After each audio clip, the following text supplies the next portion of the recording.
इसको और इसको एक साथ मान लिया है, ठीक है। इसको और इसको क्या कर लिया है, एक साथ मान लिया है। तो अब हम लोग क्या करते हैं, इसको देखते हैं कि अब देखिए, इट मस्ट बी नोटेड, ये क्या रिप्रेजेंट करता है, it must be noted that through out the reaction the catalyst concentration remains the same since the whole pattern of the reaction remains the same and an equation similar to equation 16, ठीक है। तो इसके पहले वाले में जो derivation किए थे तो उसमें जो इक्वेशन 16 था, तो हम यहाँ पे लिखते हैं फ्रॉम इक्वेशन 16 क्या था, 2kt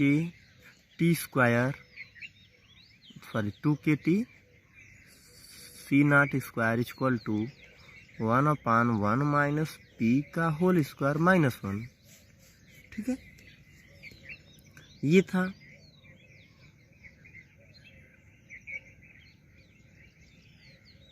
या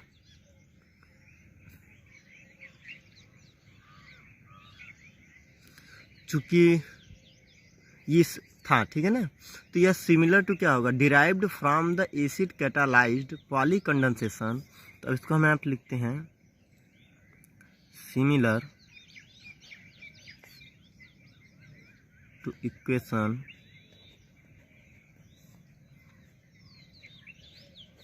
could be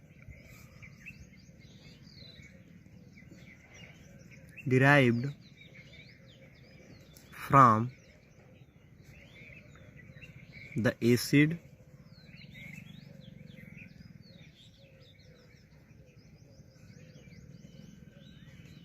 catalyzed पॉलीकंडेंसेशन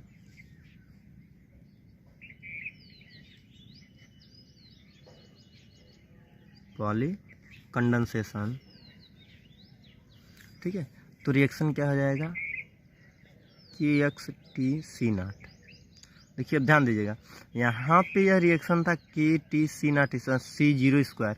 अब यहाँ पे इस K को हम किस में कन्वर्ट कर दिए, KX में कर दिए according to acid catalysed polycondensation के थ्रू, ठीक।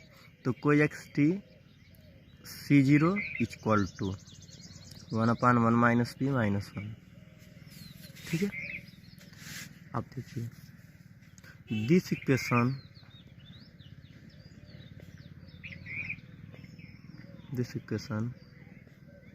Can be also represent as 1/1 minus p हो जाएगा, ठीक, इक्वल टू KXC0t + 1 होगा। यानी इस टर्म को हम पहले, मतलब इसको, इस प्लस को हम इधर ला देते हैं, तो क्या मिलेगा, 1/1 माइनस p मिल जाएगा इक्वल टू क्या मिलेगा, KXC0t + 1 मिल जाएगा। इतना क्लियर हुआ, ठीक है। अब यहाँ से यह किसके बराबर है, यह x/n के बराबर है। तो यहाँ पे लिखेंगे KXC0t + 1, ठीक है। अब चूंकि x/n किसके बराबर है, तो x/n चूंकि we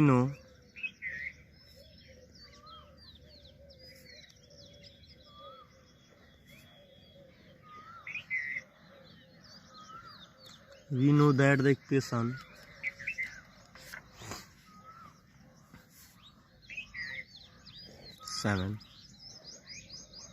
mn bar equal to m0 bar n x bar. यहाँ से एक्स एन किसके बराबर हो जाएगा, यानी एक्स बार एन बराबर हो जाएगा, ठीक है। अब इसकी जगह आप देखिए दोनों क्वेश्चन, इसको कोई क्वेश्चन मान लीजिए, ये क्वेश्चन हो गया आपका, इसके पहले कितना था, ठीक, ये क्वेश्चन 23 आएगा, ये कितना आएगा 23 आएगा, और यह कौन सा क्वेश्चन था, 7 था। तो फ्रॉम इक्वेशन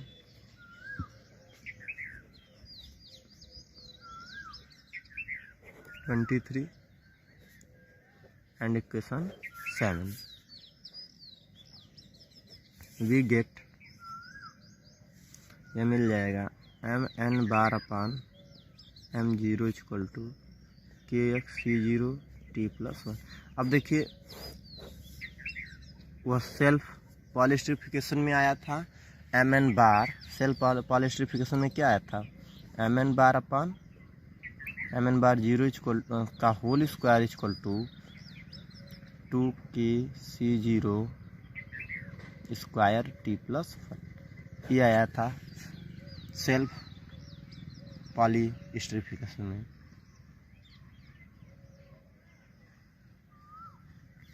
और ये वैल्यू किस में आई है, एक्सटर्नल पॉलीस्टरीफिकेशन में आई है। इतना समझ में आया, ठीक है। तो इसको देख लीजिए, समझ लीजिए एक बार अगेन। ये एक्सटर्नल पॉलीस्टरीफिकेशन है। तो जैसे हम रेट ले लिए हैं, हम किसी रिएक्शन को हम कंसीडर कर लेते हैं और वह एसिड कैटालाइज्ड रिएक्शन है, ठीक है। तो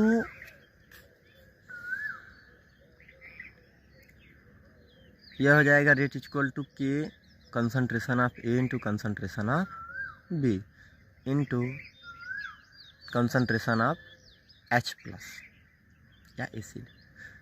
this can be also represent that, तो रेट क्या हो जाएगा, कंसंट्रेशन ऑफ ए यानी d upon d T equal to क्या मिल जाएगा, के x into concentration of A into concentration of B. और के एक्स है क्या, k x is the k into concentration of H plus है, ठीक है। तो फ्रॉम इक्वेशन 16 हम जानते हैं 2 के टी सी नाट का square equal to 1 upon 1 minus P का स्क्वायर माइनस 1 होता है, ठीक है। तो similar to equation could be derived from the acid catalysed polycondensation. तो यह हो जाएगा के एक्स सफिक्स में T C zero equal to 1 upon 1 minus P minus 1। This equation can be also represented, तो इसको हम क्या रिप्रेजेंट कर सकते हैं, -1 को इधर ट्रांसफर करेंगे, ये प्लस देगा, ठीक। तो ये हो जाएगा x bar n equal to k n c zero T plus 1 आ जाएगा, ठीक है। और चूँकि we know that from equation 7 m N bar equal to क्या होता है, m bar zero into x bar n होता है। X bar n equal to हो गया m N bar upon M zero bar. From equation this and this we get m N bar upon M bar N upon M bar zero equal to K X C zero T plus 1। इतना clear हो गया। ये था ये kinetics of condensation polymerisation का था, ठीक है। अब हम लोग देखते हैं काइनेटिक्स ऑफ, ठीक है, नेक्स्ट हेडिंग है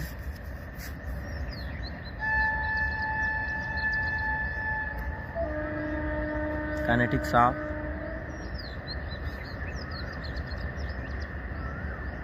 फ्री रेडिकल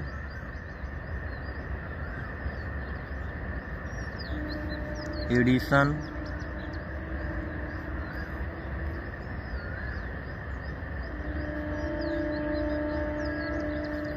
पॉलीमराइजेशन,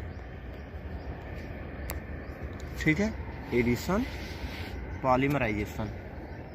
चलिए अब देखिए इसमें क्या होता है कि हम लोग पहले से ही जानते हैं कि ऑलरेडी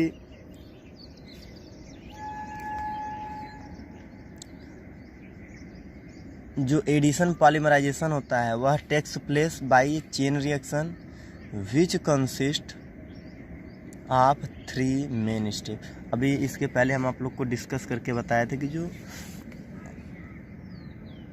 एडिशन रिएक्शन होता है, देखिए अभी तक हम लोग कंडेंसेशन के बारे में बात कर रहे थे, अब किसकी बात कर रहे हैं, फ्री रेडिकल पॉलीमराइजेशन। ठीक, तो जो एडिशन पॉलीमराइजेशन होता है वह takes place by chain reaction. Addition polymerisation क्या होता है, चेन रिएक्शन के थ्रू कंसिस्ट होता है और इसमें 3 मेन स्टेप होते हैं। और वह मेन स्टेप क्या होते हैं, इनिशिएशन, प्रोपागेशन एंड टर्मिनेशन। और क्या होता है, टर्मिनेशन होता है। इतना क्लियर हुआ। चलिए इनिशिएशन को देखते हैं हम लोग।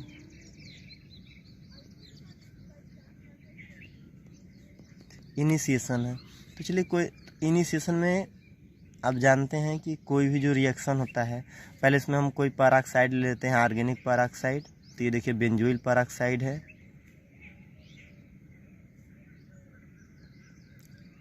ठीक है, C6H5, इस यह इक्विवेलेंट कैपिटल I है। ठीक, अब यह कोई रेट कांस्टेंट है KI, तो यह फॉर्मेशन देगा 2C6H5 COO फ्री रेडिकल या इक्विवेलेंट 2R फ्री रेडिकल। ठीक है,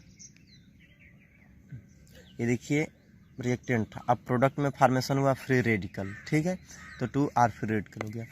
अब हम फ्री रेडिकल लेते हैं और कोई एल्किन ग्रुप लेते हैं। चलिए X से जुड़ा है, भाई कोई भी ग्रुप जुड़ गया तो यह फॉर्मेशन देगा RCH2, C पे देखिए फ्री रेडिकल X और Y। एक चीज़ ध्यान दीजिए, यह आप लोग को मैकेनिज्म समझाए भी हैं, यह यहाँ अपना इलेक्ट्रॉन देगा, यह देगा अपना इलेक्ट्रॉन। ठीक, तो यह अपना इलेक्ट्रॉन यहाँ पे लेके वापस हो जाएगा, तो यह फॉर्मेशन हो जाएगा। ठीक, यह initiation step, slow step initiation step हुआ। क्या हुआ, स्लो स्टेप इन इनिशिएशन।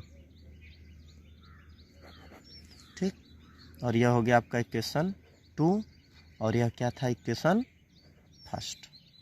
इतना क्लियर हुआ, वह 2 था और यह क्या हो गया, फर्स्ट था। ठीक है, चलिए अब हम लोग देखते हैं कि अब इसका जनरलाइजेशन करते हैं कि हम इसको इन रिएक्शन कैसे लिख सकते हैं। तो चलिए, फ्रॉम रिएक्शन 2, जो रिएक्शन 2 नंबर है, आर जनरलाइज्ड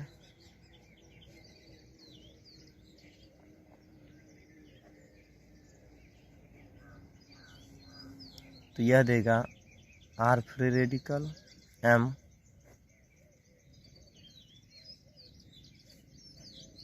इसको मान लीजिए 2। ठीक है, वेयर M क्या है, मोनोमर। ध्यान दीजिएगा यहाँ पे M क्या है, M = है मोनोमर, और M1 फ्री रेडिकल जो है यह डोनेट्स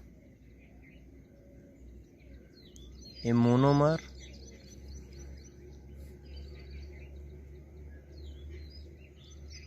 एडेड रेडिकल्स। ठीक है, और KI is the rate constant. KI क्या है, इसके पहले जो या इसी पे हम ऐड करके दिखा देते हैं ये, और KI क्या है आपको बताएं पहले ही, रेट कांस्टेंट है। ठीक है, इतना क्लियर हुआ, ये रेट कांस्टेंट हो गया। तो अब ध्यान दीजिए, तो slow step in the initiation is given by equation first, किसके था, इक्वेशन फर्स्ट के था, ठीक है। तो अब वेयर देखिए या आगे देखते हैं कि द एक्टिव सेंटर जो है वो R free radical, active centre क्या है, आर फ्री रेडिकल है। अकर ट्वाइस ए फास्ट, ठीक है, occur twice a fast as the loss of initiator, as a loss of initiator molecules. तो उसको हम किस में कन्वर्ट करके इसको हम देखते हैं माइनस DI/dt, किस में देखते हैं, माइनस DI/dt के रूप में देखते हैं, ठीक है। इतना क्लियर हुआ आप लोग को। तो अब बताइए कि अगर हम इसका रेट ऑफ रिएक्शन निकालें तो क्या होगा, इसका रेट ऑफ रिएक्शन क्या होगा, आप बताइए। चलिए, इसका जो रेट ऑफ रिएक्शन होगा वह होगा RI equal to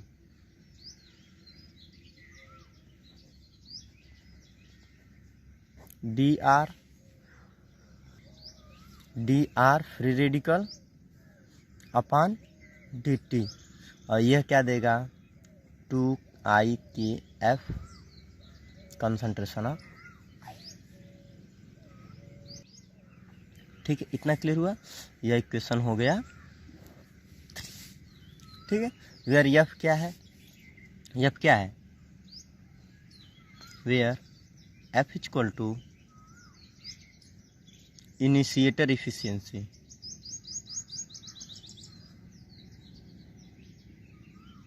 initiator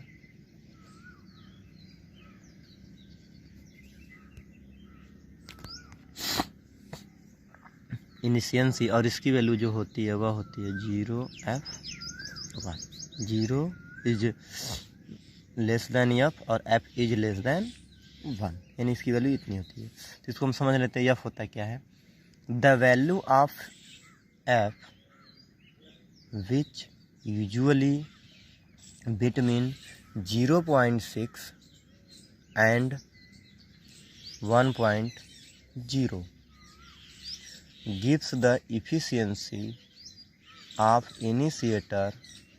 The value of 0.6 indicates that only 60% of the radical generated have effectively initiated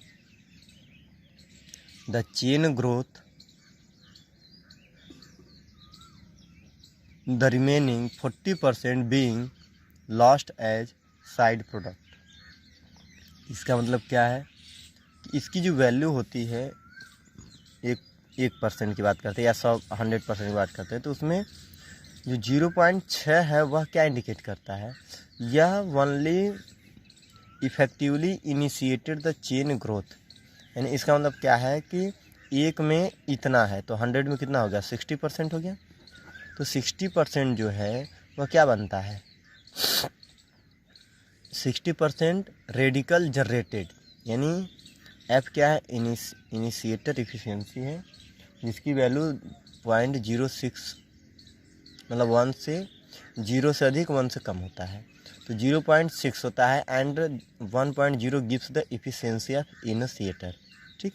इसमें क्या है कि जो 60% है यानी 0.6, इसका मतलब यह रिप्रेजेंट करता है जो यह 60% है, 1 में 6 है तो 60% हुआ, ठीक। तो अब क्या हुआ कि इसका मतलब यह हुआ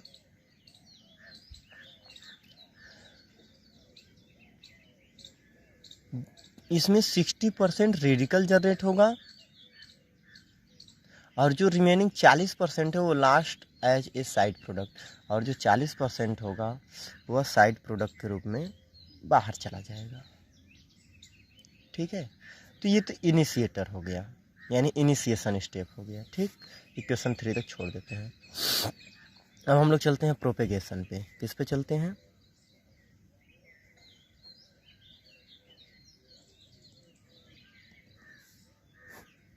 प्रोपेगेशन। तो बाय डेफिनेशन क्या होता है propagation step? A propagation step in a chain reaction is one in which product are formed and the site of the reactive centre change but the number of active center it not change। देखिए इस propagation step में क्या होता है कि जो product farm होता है वो साइट ऑफ रिएक्टिव सेंटर को चेंज कर देता है, ठीक है, but number of active centre को चेंज नहीं करता है। जैसे अब ध्यान दीजिएगा, फ्री रेडिकल के टर्म में है, अभी इसको बताएं कि M क्या है और M1 फ्री रेडिकल क्या है। इसको हम Kp से दर्शा रहे हैं और ये हो गया एक न्यू जनरलाइजेशन M2। फिर M2 फ्री रेडिकल को हम लोग लेंगे, फिर M को ऐड करेंगे और फिर यहाँ पे Kp दर्शाएं। यहाँ पे क्या बना? M free radical. ध्यान दे रहे हैं एक एक स्टेप बढ़ रहा है, यानी एक एक बढ़ जा रहा है। तो हम इसको यहाँ पे Mi लेते हैं और M, और यहाँ पे हम Kp लिए। तो ये क्या हुआ? फ्री रेडिकल I+1 हो जाएगा और इस पूरे को हम 4 मान लेते हैं। इक्वेशन कौन सा है? 4 इक्वेशन है। इतना क्लियर हुआ? चलिए, each reaction in the sequence involve the addition of, इस तीनों में अलग अलग रिएक्शन है, तीनों में की। Each reaction in the sequence involves the addition of a monomer to a monomer ended radical, ठीक है, and each is assigned the same rate constant Kp on the reasonable assumptions. Hence, the rate of addition reaction does not depend upon on the size of participating macro radical. Hence, reaction this यह reaction M free radical I+M in present मतलब rate क्या है? Kp है to form M free radical I+1 is a bimolecular reaction. यह क्या है? Bimolecular reaction है और यह second order constant with unit of concentration inverse और टाइम इनवर्स। यह सेकेंड ऑर्डर रिएक्शन है और सेकेंड ऑर्डर रिएक्शन का आप यूनिट जानते हैं, कंसंट्रेशन इनवर्स और टाइम इनवर्स, ठीक है। तो क्या होगा? The rate of propagation is given as follow, Rp equal to Kp इतना हुआ और यह इक्वेशन 5 हो गया, ठीक है। ये प्रोपेगेशन हो गया, रेट ऑफ प्रोपेगेशन। और where M concentration of M dot क्या रिप्रेजेंट करता है? All monomer ended radical. यह क्या रिप्रेजेंट करता है? ऑल मोनोमर इंडेड रेडिकल या concentration of the growing chain. और M क्या रिप्रेजेंट करता है? Only concentration of the monomer represent करता है। इतना क्लियर हुआ? चलिए अब टर्मिनेशन की बात करते हैं। टर्मिनेशन क्या होता है? और आप जानते हैं टर्मिनेशन आर डीएक्टिवेशन, मतलब रोकना, चेन जो चलता जा रहा है उसको रोकना या ब्रेक करना,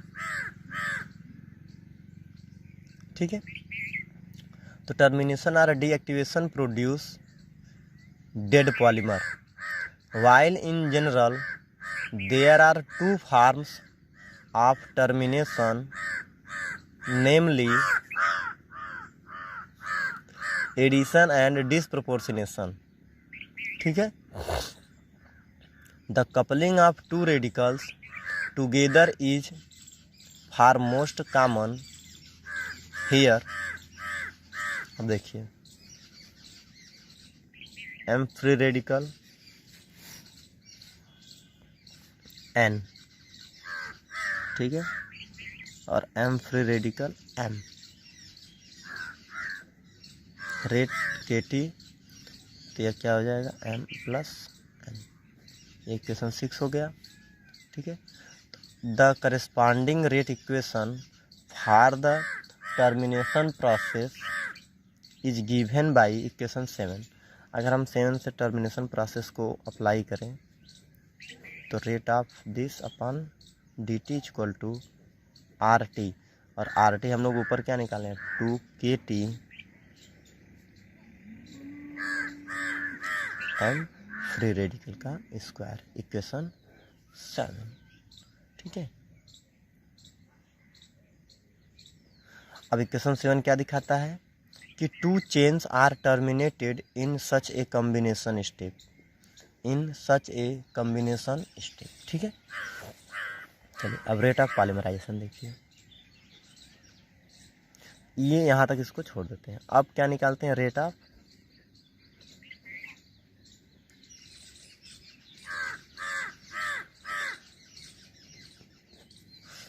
ऑफ पॉलीमराइजेशन के बारे में बात करते हैं, ठीक है। Assumption that the rate of initiation equals the rate of termination is called the steady state assumption. देखिए अभी हम लोग जैसे फिजिकल में पढ़ते थे स्टेडी स्टेट अप्रॉक्सीमेशन, क्या पढ़ते थे स्टेडी स्टेट अप्रॉक्सीमेशन पढ़ते थे, वैसे यहाँ पे है रेट ऑफ पॉलीमराइजेशन। जब हम फार्म करेंगे तो इसमें क्या है कि the rate of initiation equal to chain are terminated is called the steady state assumption. It is equivalent to to following equation R I equal to R I at steady state. क्या देखते हैं steady state consider होता है। तो steady state approximation क्या कहता है कि जो कंसंट्रेशन ऑफ होता है उसकी वैल्यू किसके कंसीडर करते हैं 0 से, तो इसको हम यहाँ लिख सकते हैं steady state approximation by SSA के द्वारा, ठीक है। चूँकि steady rate is reached soon after polymerization start, क्या रहता है पॉलीमराइजेशन स्टार्ट हो जाता है without significant error.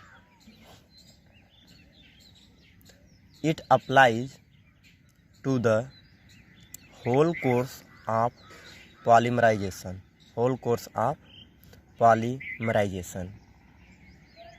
Substituting equation 3 and 7 into equation 8, तो इसको हम मान लेते हैं 8B और ये है 8E, ठीक है। तो चलिए from equation 3 and equation 7 put in equation 8A। तो जब 8A में पुट करेंगे तो 2K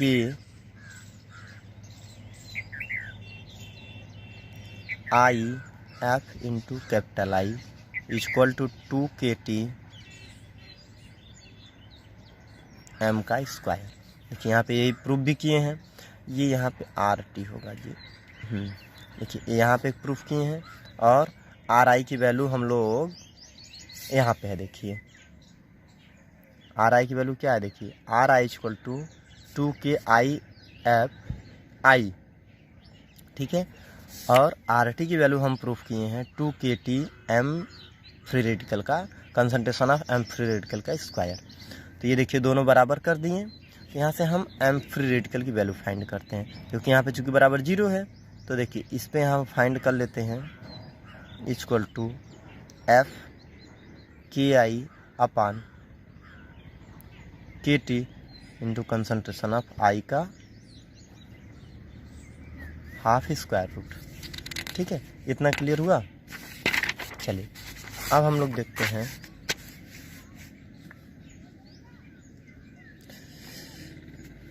कि जब m की वैल्यू मिल गई तो फ्रॉम इक्वेशन 5 किससे देखते हैं, फ्रॉम इक्वेशन 5। जब इक्वेशन 5 की बात करते हैं तो वी गेट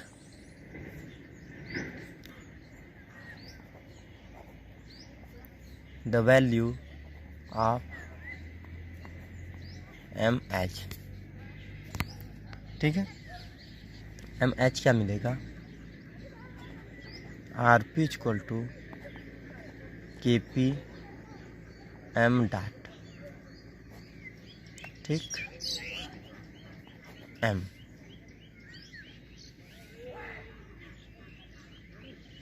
ठीक है, ये 5 है। ठीक, अब क्या होगा कि इसको हम पुट कर लेंगे किसमें, इक्वेशन, इसको जो इसके पहले इक्वेशन था उसको 9 मान लेते हैं। तो ये हो जाएगा this equal to R P upon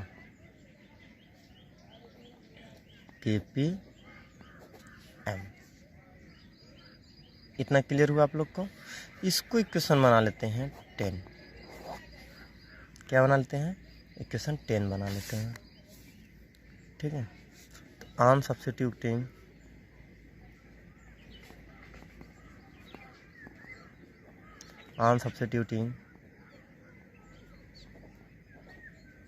this value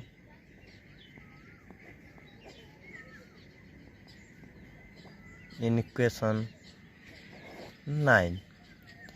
ठीक है, तो जब इसकी वैल्यू आ गई तो इसको हम किस में पुट करेंगे, इक्वेशन 9 में पुट करेंगे। तो यह हो गया के आई एफ कंसंट्रेशन आई अपान के टी होल के पावर कितना था, हाफ था। अब m की वैल्यू आ गई, बताइए m फ्री रेडिकल की वैल्यू इक्वेशन 10 से आई है, तो इसको हम क्या रखेंगे, are P upon K P M. ठीक है, इक्वल टू यह क्या होगा, I F concentration of I upon K T whole power half. Whole power क्या हो गया, हाफ हो गया। ठीक है, चलिए अब यहाँ से इसको सॉल्व करते हैं। तो जो सॉल्व करेंगे तो यहाँ से हम आर पी की वैल्यू फाइंड कर लें। किसकी वैल्यू फाइंड कर लें, आर पी की वैल्यू फाइंड करते हैं। तो आर पी बराबर क्या हो जाएगा, के P concentration of M into K I upon K T into F into concentration of I whole power half. ये इक्वेशन हो गया 11 और ये इक्वेशन था 10। ठीक है, यहाँ तक क्लियर हुआ। आर पी इक्वल टू क्या आ जाएगा, देखिए इसको यहीं रखते हैं, इसका क्रॉस कर देते हैं। तो आर पी इक्वल टू जाएगा के P concentration of M into K I upon K T into F into concentration of I whole power half. अलग अलग कर लेते हैं इन सबको। तो आर पी इक्वल टू के P K I upon K T की पावर हाफ हो गया। ठीक, कंसंट्रेशन एम कंसंट्रेशन आई की पावर हाफ, इक्वेशन 10। या इसको यहाँ पे इक्वेशन ना मान लेते हैं, यहाँ पे लाते हैं आर पी इक्वल टू के डैश एम पावर हाफ। इसको एक अनदर कांस्टेंट मान लेते हैं के डैश, यानी के डैश इक्वल टू के P K I upon K T की पावर हाफ इज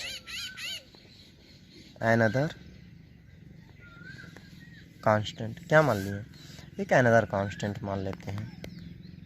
इतना क्लियर हुआ, देख लीजिए यहाँ से कि from equation 5 we get the value of m free radical, ठीक है, as r P equal to के P m free concentration of m free radical into concentration of monomer, ठीक है। ये डोनेटेड मोनोमर है, ये मोनोमर है, सॉरी ऑल इंडेड मोनोमर है।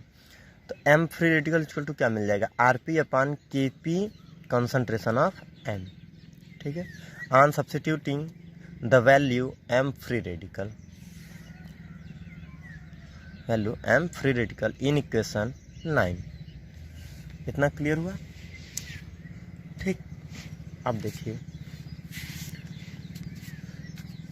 तो यह क्या होगा, m की वैल्यू आ गई इतनी। अब हम लोग on substituting these value m free radical in equation 9, अब किस में करेंगे, 9 में। तो 9 इसके पहले था, ठीक है। तो 9 में क्या पुट करेंगे, m की वैल्यू। तो m free concentration of m free radical equal to k i f concentration of I whole upon के टी। तो इसका स्क्वायर था, तो इसका जब हम स्क्वायर हटाएंगे तो ये इधर स्क्वायर रूट लग जाएगा, ठीक है। तो इधर क्या होगा, आर पी। अब चूंकि देखिए यहाँ पे भी इसकी वैल्यू हम फाइंड किए हैं, तो किसके बराबर हो जाएगा, इसके बराबर हो जाएगा। तो आर पी अपॉन के P into concentration of m equal to k i into F into i, ये एफ है, प्लस मत समझिएगा, अपॉन के टी होल पावर हाफ। तो आर पी इक्वल टू क्या हो जाएगा, के P concentration of M into अलग अलग कर दिए के आई अपॉन के T into F into concentration of i के होल पावर हाफ, ठीक है। तो आर पी इक्वल टू क्या आ जाएगा, के पी फिर के आई अपॉन के एफ के whole power half concentration of m concentration of i का स्क्वायर रूट, ठीक है। इस पूरे को एक अनदर कांस्टेंट मान लेते हैं, तो आर पी इक्वल टू क्या मिल जाएगा, के डैश एम आई के power half, where K dash equal to के पी इंटू के आई अपॉन के T whole power half is the another constant, ठीक है। तो यही इक्वेशन हमको मिला, ठीक है। और ये इक्वेशन किसका था, रेट ऑफ पॉलीमराइजेशन। ये हमको क्या मिल गया, रेट ऑफ पॉलीमराइजेशन मिल गया। यानी this equation state that the rate of polymerization is proportional to the, यानी this is proportional to the first power of the concentration of monomer and also is the square root of the concentration of initiator. देखिए यही है पूरा, यह main factor है इसका, कि the rate of polymerization is directly proportional to the concentration of monomer and directly proportional to the square root of the initiator, ठीक है बच्चों। ये हो गया इतना। अब हम लोग नेक्स्ट टॉपिक पे डिस्कस करेंगे डिग्री ऑफ पॉलीमराइजेशन, ठीक है। किस पे डिस्कस करेंगे, degree of polymerization of free radical reaction.